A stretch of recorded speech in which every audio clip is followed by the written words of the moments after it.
En août 2004, 5 mois après le vote de la loi dite « Loi sur le port du voile à l'école » en France, 2 journalistes français ont été enlevés en Irak, un État contre lequel la France avait pourtant, contrairement aux États-Unis, refusé d'entrer en guerre.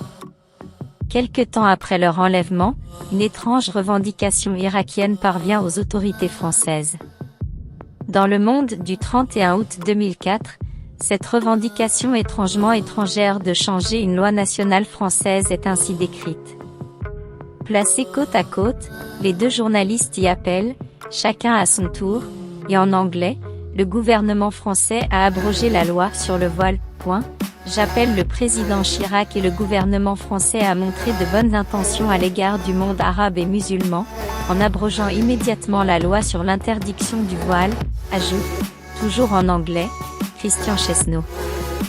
Il semble évident vu le contexte politique de 2004 que cette revendication émanant d'un groupe de résistance irakien s'adresse directement au corps des petites écolières françaises. Une telle revendication aurait pu inquiéter les féministes multiculturalistes sur la nature politique et patriarcale du voile.